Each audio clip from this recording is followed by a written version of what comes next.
ایک بات یوں سمجھانے کے لیے، جس طرح کہ جاندار ہونے میں ہم بھی اور جانور بھی دونوں شریک ہیں، لیکن ہم میں اور جانوروں میں کیا فرق ہے کہ ہم ناطق ہیں۔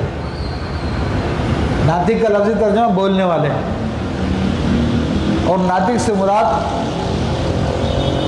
قوت عقل ہے کہ عقل کے ذریعے ہم غور کر لیتے ہیں اور بہت سارے معاملات کو سمجھ لیتے ہیں جو بات جانوروں میں نہیں پائی جاتی۔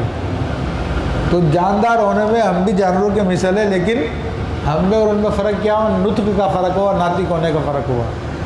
ایسے ہی انبیاء کرام بھی بشر ہیں، لیکن ان میں اور ان میں فرق کیا ہوا کہ ان کے اوپر خصوصی طور پہ وحی کی جاتی ہے۔ یہ مین فرق ہے۔ اس کو اللہ تبارک و تعالیٰ عام انسانوں سے زیادہ عقل عطا فرماتا ہے اور عام انسانوں سے زیادہ صلاحیت عطا فرماتا ہے کہ اس کی ایک اور باطنی آنکھ بھی ہوتی ہے۔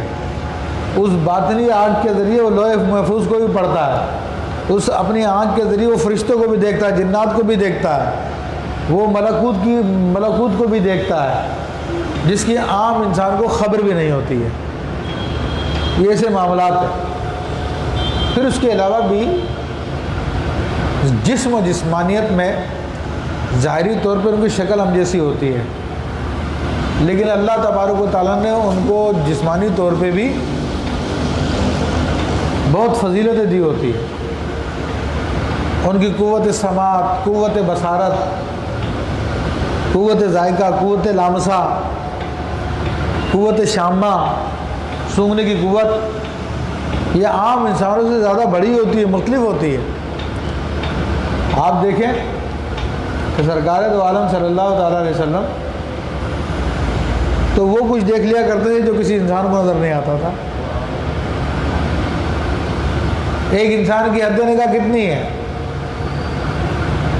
لیکن آپ علیہ الصلوۃ والسلام فرماتے ہیں زویت لی الارض فرأیت مشارقہا و مغاربہا، زمین میرے لیے لپیٹ دی گئی، میں نے اس کے مشرقوں کو بھی دیکھ لیا، میں نے اس کے مغربوں کو بھی دیکھ لیا۔ ہے ایسی قوت؟ یہ آقا علیہ الصلوۃ والسلام کی نگاہ تھی، یہ نبی کی نگاہوں کی طاقت تھی۔ اسی طرح قوت سامیہ کو لے لیں، سننے کی صلاحیت کو لے لیں۔ آپ خود فرماتے ہیں انی اسمع ما لا تسمعون، میں تو وہ کچھ سن لیتا ہوں جو تم نہیں سنتے۔